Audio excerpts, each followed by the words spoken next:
Hello, welcome to my channel. This game's called Europa Universalis 4. It's a really cool game. I really like it. It's made by Paradox Studios. For those of you who don't know, it's a real-time strategy game. So the goal of it is to control a country and get it to as high a status, I guess you could say, through expansion and exploration. And this takes place during that time period, about 1450 to 1850.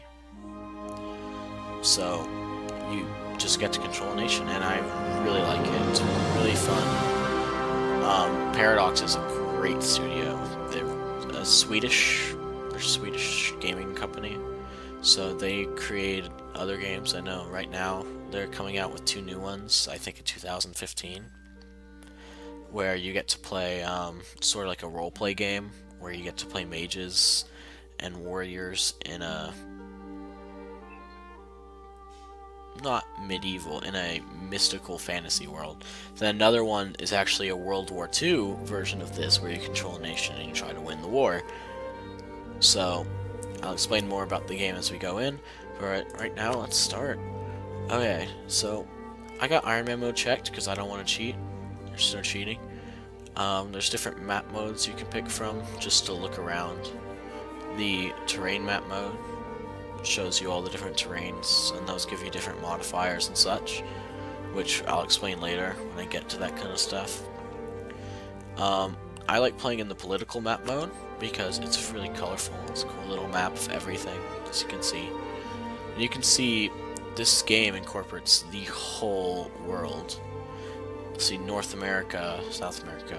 You can actually explore these and colonize these areas.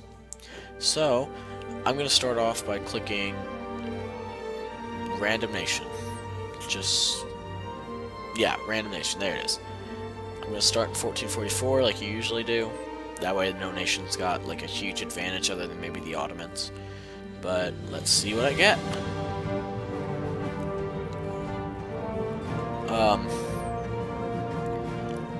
Ever since a patch about, I think, a year ago, it is impossible to survive as Byzantium anymore.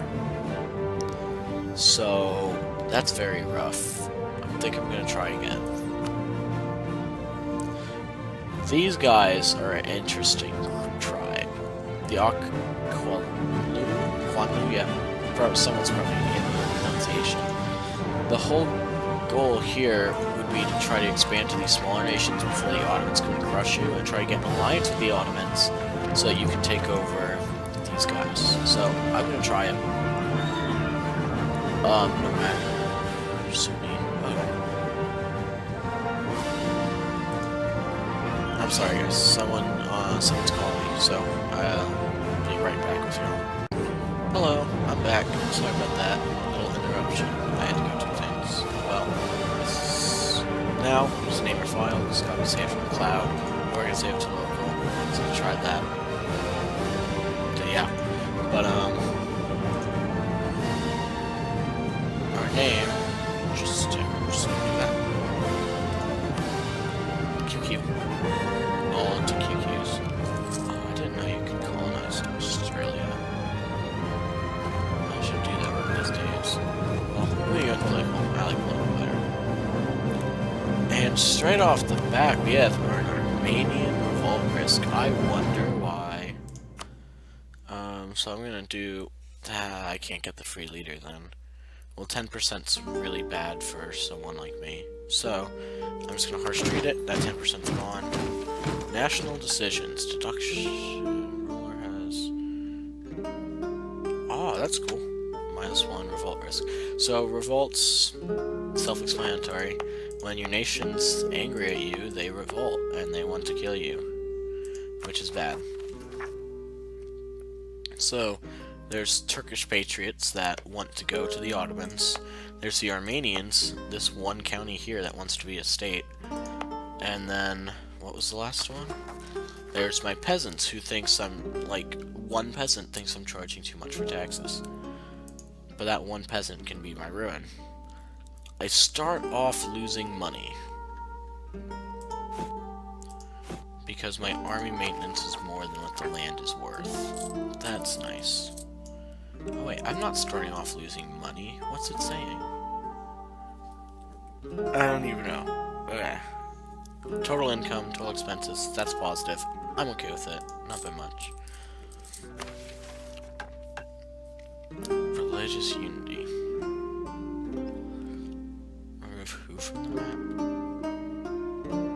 Ah, them. Okay. I will gladly take that mission. So now I have a claim on their land, which means I can invade and battle them. Now this is where I said I would explain this. Well, as you can see, that's 50% mountains, so there's a combat modifier around that. Sort of like how this is 90% mountains, so they get a defensive bonus. Or desert mountains, it's more attrition with the bonus. See, like, attrition, local defensiveness. Attrition over time hurts your armies. So, my goal is to kill these people. So hopefully I can accomplish that. Their independence is guaranteed by Georgia, but I think I could take Georgia. Because what this will do is that'll give me a seaport, and I'll be able to trade and get more money that way. So I'd like to do that. Now, first things first. They want my land, so they are not going to want to be friends with me. So I'm going to try to improve my relations to where they're no longer angry at me and want my land. Hopefully that helps. So, now what I'm going to do is I'm going to... Oh, I don't have possible rivals. Okay. So rivals give you power protection and such, which allow you to get more traits and perks. But since no one around me can be my rival, I guess that means I can't. So, I'd like to eventually beat these people. The bad thing about that is that they are incredibly powerful early. So, that's a negative. What I've got to do is I've got to push my way through Georgia and try to gain this crescent here. If I can get that and placate the Ottomans, I should be safe against these guys. That way I can just push up into Asia? Yeah, Asia. And just wreak havoc there. Eventually I will want to defeat these guys, but to do that, I need to be allies with the Ottomans, and the Ottomans not be allied with them. That way I can actually declare war on them, or instigate them to attack me, which isn't that hard. All I have to do is send an insult, and they'll be like, oh, well, you just gave us a reason to attack you, so we're gonna attack you. But that could be bad. For me, right now, they have 3 times the amount of men I have. Ugh, I have hiccups, sorry. They have 3 times the amount of men I have. So it's not smart for me to go charging into battle against them quite yet. For now, I want to placate them and see who these people ally with. That way, I can capture them. Now, Coptic are heathens, so I'm going to want to send a missionary. But that will put a strain on my gold, and as you can see, I have a 0% monthly progress, so it would be pointless for me to send a missionary. I can change that by, increasing my piety. If I increase my piety enough, I will get missionary strength. If I decrease it enough, I get more money. I guess that's how it works. I guess if people don't go to church, you get more money. Logic. Persian nation formed the government. I don't know what that does, actually. Okay, new traditions and ambitions. And everything your technology group changes to Muslim and not nomad. That's what it is. Because I'm a nomad, my national ideas are going to come slower. Okay, I've been talking gibberish for a while. I should explain what all this is. Alright, so this is the government tab. It just shows me that, hey, I'm nomads. I don't have a real government. and this is my leader. I get stuff because of that. These are advisors. They're very useful like later in the game because they actually cost a lot of money to get, and they give you more stats so you can upgrade faster. Now you need an heir. You can get that through marrying others, but you want to marry with your allies because you can't marry with the enemies. And if you do it wrong, then your enemies will get your land. Diplomacy. This just shows that I can't have rivals, and who has a, like, all these people can attack me if they want. Or who I'm improving relations with. These stats are random, like, over time, this means that they'll like me more, and this just means people like me. Economy, I've showed you this, so I get money based on how much I spend minus how much I earn. Or other way around, doesn't matter. If I run out of money, I can take loans, but I have to repay them with interest. And then there's inflation that makes the money go up, so I'd have to pay more for something I'd usually get for less. Now trade. These seaports, I think only a few of them are showing, but like here, you know, if I can click it, there we go. It's a sea nod, so I could get money from owning lands that are within that trade nod. And you can see that by clicking this. So as you can see, all the green areas go to this nod. So they get more money the more green areas you own. And this light bluish area is this one, so you get more money if you own more territory in that area. That's where I'm in, so I'm going to want to send my merchant here, which I already have, to get more money. Okay, I'm going to go back to political because it looks better. Technology. This is probably the most important aspect of this game. Over time, you get these points called monarch points, and what you can do is you can spend them to upgrade your technology. Now your technology further it advances you in the game. Like, you know how I said you can colonize places? Well, you can't unless you upgrade these. So the only way to really make it anywhere in the game is to upgrade them. Well, since I'm a nomad group, it takes a lot longer for me to upgrade it. Until I westernize, which is when, say, Genoa is right next to me. I can take their technology from them and become more advanced. Now, ideas, these come from your technology. See, if I can upgrade this once, I get an idea group. Idea groups even give you even more chances to buff your country up. So if I say I'm having a lot of trouble with heretics, I can grab religious ideas, which will allow me to actually handle them. If I'm doing a lot of spying, I can take espionage. If I'm low on troops, I can take quantity. And it's just sort of little buffs to the game. And it's one of the reasons I really like it, because it adds a lot of layers to it. It's absolutely wonderful. Missions and decisions. From here, you can pick missions that are they're just goals where you can get extra stats and stuff from them. Don't know what policies are yet, because it's kind of new to the game. So I guess I'll see. And these are the decisions. The decisions allow you to just basically once you meet all the requirements, there are ways that it can affect your country, good or bad. Like this one, establish the Sheikh ul Islam office. What that'll do for me is that gives my missionaries more power, and it gives me more piety.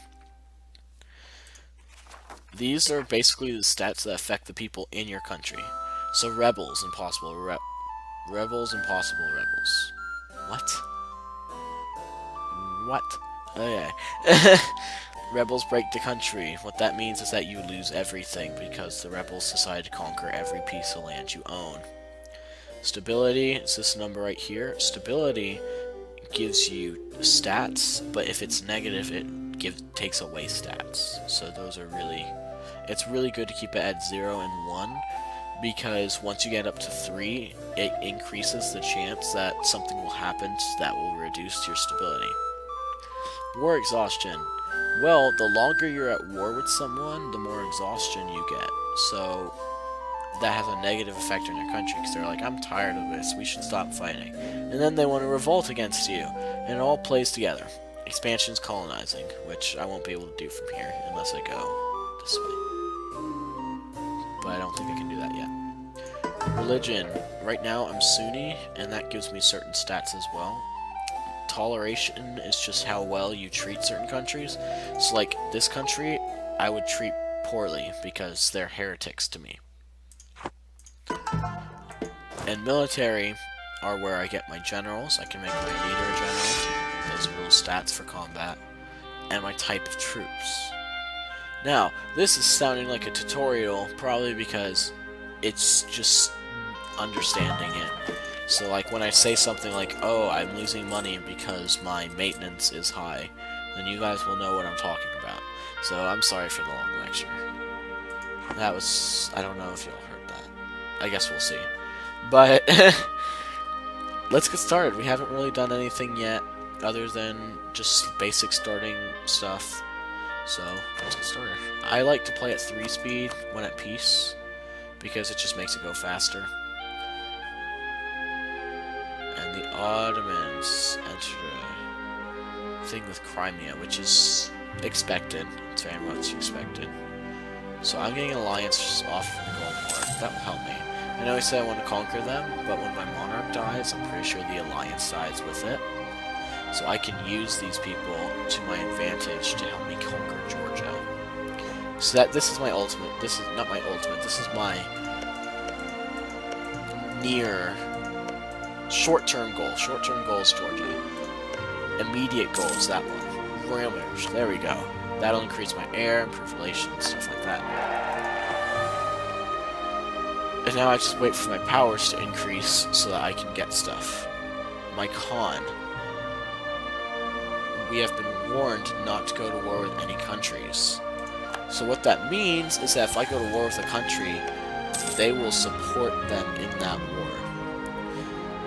Basically what the Ottomans are trying to do is they're preventing me from expanding so that I'm easier to conquer. So usually they won't attack you because of it, because it's not a strong claim, meaning their country won't like it when you attack someone for it.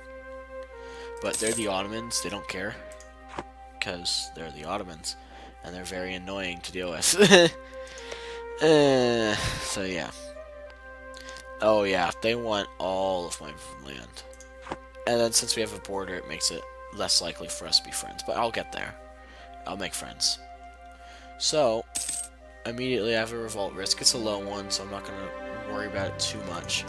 These guys are currently aligned with Georgia, so this is a way to get that north immediately. That's my door. Sorry. Give me a sec. There we go, I'm back. It's about a month in the future. Got some gold. Not that much, as you can see. 1.7. Once I get into military time war, I can't think today. But what that'll do is it'll put more strain on my gold, so I'll probably start losing money when I go to war. Now, the little slow glitches that you see every month is because Iron Man mode auto-saves every month to prevent you from going back and redoing a certain time period. I have no idea who they're at war with and why they didn't call me to it. Time to see. Who are they at war with? Crimea, Ottomans, and Nogai. It's not looking good for them. Well, while they're occupied, I should attack them. I'm gonna look at the leisure, not the history. The leisure. What that does is it'll tell me how many troops my enemy has. So I go to Georgia, and I see they've got 5,000. And I already see these people have 3. So that's 8,000 men. Now, my dog is whining, give me a second. Okay, just to clarify, my dog's the one that opened the door, walked in here, whined at me to be let out of my room. I don't even know. Well, okay, like I was saying, I'm gonna try to get a leader that has good stats. Let's try it. That's okay early, not the best. That kind of sucks, but it's luck of the draw there. So I get this general. He will give my army buffs and such. Now, since I know I'm going to be losing money anyways, what I can do is I can reduce my maintenance in economy, which will make it so I earn more money. And because of that, I can hire more troops. Now, maintenance is 0.2 a month, and since I'm making one, I can hire 3 of them without feeling the strain on my resources. I could hire more, but like, no. What it'll do? Whoa. I was about to say, why on earth would it give me revolt risk? Oh, that's a nation. That's a nation. So I'm gonna get that type of infantry because it's special to my country. Now what that'll do is it'll put my income down to, I think, 0.4. And as you say, I only have 20 left, but what that'll do is now I've got a stronger army of 9,000, so I outnumber Georgia and Trebizond. And Georgia, who are they allied with? Yeah, that's their only ally, and they have a truce with them too, so they can't go to war with each other. What I can do is I can take advantage of that, because for whatever reason they're building troops too. That sucks. They're a monarchy, really. They get attack buffs.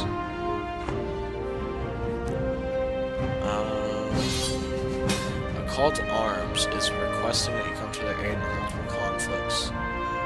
This is a defensive war. I can't join the war because I'm too weak, so sadly, sorry, Golden Horde. Now what they'll do is they get a cast spell against me, and they hate me now. See? Because I just left them to die. Because I'm too weak to do anything at the moment. So, once my soldiers get a high enough morale, I'm just gonna drop them all here. Yeah, here. Because what that'll allow me to do is the second I start, I can do like a blitzkrieg type thing and just take over the province, which will get my war score up really high. And war score is how you win wars. If you get like 80%, then you win the war, basically, and you can get whatever demands you want. And that prestige took a toll, because now I lose legitimacy, so people start trusting me less and less.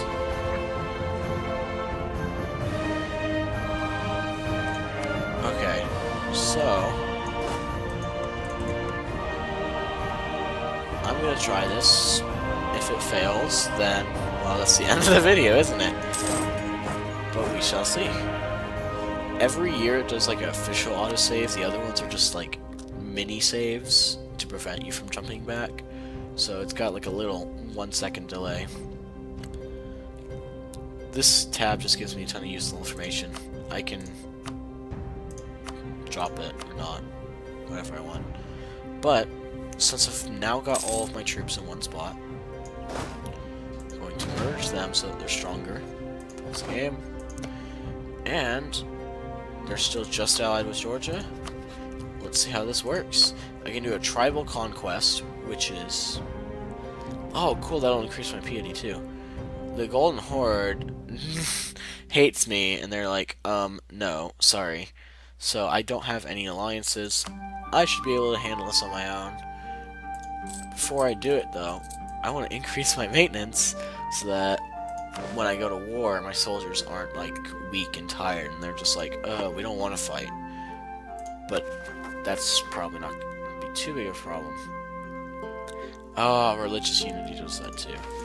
So, yeah. I gotta find a way to get my piety up so I can convert, which I'll probably do soon. My first idea is going to be religious, because there's so many different religions in this area for me to conquer, and the Georgians are building up an army. That's okay. If they invade me after I crush these people, they're gonna get hurt because of the mountain biome. I say biome. Yeah, see, because local defensiveness. The whole point of me getting this is to get the seaport. I really want to get like a navy to just help siege Georgia, because if I place one ship in the eastern Black Sea, it cuts off all of their trade supplies, so they lose a lot of income that way. Now, the problem with that is that their navy has like 5, and I will have to build one from scratch. But we'll cross that bridge when we get there. Or burn it, whichever one works. So, my soldiers are at full morale. So it's time to declare war. If I do this, I don't have the... See, I have to get the 80 war score. And the whole point of showing is to just fully annex them. They're a one-county minor, so I can full annex them even if they don't want me to. So now I'm at war. Georgia's probably going to try to stop me. See, and there's the combat modifier. Because I'm crossing the river and in the mountain, I take a lot of hits. I will probably lose this fight, because Iron Man also increases the difficulty of it, and for whatever reason, as you can see, it's somewhat luck-based. I have to lose that. So now my soldiers are trying to siege, but Georgia's going to attack us while we're sieging. So now they have the fire, but they're rolling highly, we're not. So this is actually a really close fight. Let's see who wins. We get the 9. Oh, are you kidding me? Look how close that was. Where's Ramonza? Where is Ramonza? Show me Ramonza. Decline. I'm sorry. I can't. I'm sorry. Okay, so Georgia soldiers will be able to beat me if I try again, because they have the crossing. Now, what I can do is I can use the money, right, and hire mercenaries. Those are expensive mercenaries, so I'm going to take a few loans. And usually, loans will bite you in the butt someday. But, like, you can extend them, and if your country goes bankrupt, it doesn't really matter. So what I want to do is I want to gain piety, so that I can, you know, rebuild and inherit nations. Oh, see, because of that, now in a lot of years, I can convert them. Not gonna do that yet. I'm gonna wait till I get max piety, that way I get it fully. Are you kidding me? They're gonna attack my one soldier. Yeah, they're gonna pull that, aren't they? So, hopefully, this mountain biome gives me local defensiveness. Yeah, it does. I think what they're trying to do is just distract me so I can't actually attack them. So the reinforcement should reasonably grow. Who else is useful?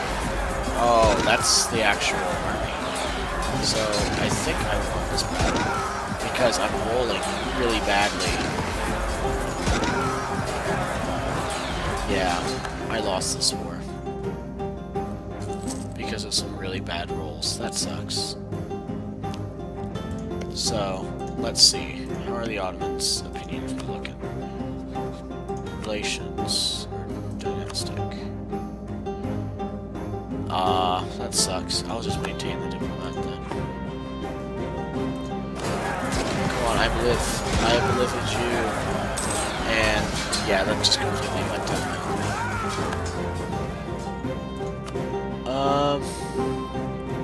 Certain countries, as you can see, are rougher starts because this country is a very weak and fragile one. A lot of its neighbors abuse it. And the reason behind that is the game is very historically based. So if I were to, say, just watch the game play out completely, this nation gets wiped out by Georgia. And then the Ottomans wipe them out. Like, historically, the Ottomans will capture all of this. Like, all of it. So, this start wasn't exactly the best. Now, I don't have a low enough score to surrender yet. So, I think I'm going to end the recording here and try against another game. I really like this game. Some starts are just worse than others. Because, as y'all saw, there were a lot of close battles there that it was just one die roll that kind of messed it up for me. So, it was a risk. It didn't pay off. It happens. Good thing I didn't sit here and spend like 2 hours playing the game and then get into it and this kind of stuff happens. They can't physically conquer the country, but they can make it so that I can virtually not come back, and then the Ottomans will eat me, Georgia will eat me, and these people will eat me because they all hate me now. But that's okay. I'll try better next time. Thank you guys for watching. Like if you like, don't if you don't. See ya. Hey guys, hope you guys enjoyed the video. This is just a kind of little taste of Europa, letting you all know how the game works and stuff. I failed miserably. That happens from time to time. But don't worry, tomorrow's video, I've got something a little cool in store for y'all. And little picture on the screen here, it's a little hint of what's coming next. So, hope you all enjoy. Like if you like, don't if you don't, and I'll see y'all tomorrow with another Europa video. Take care.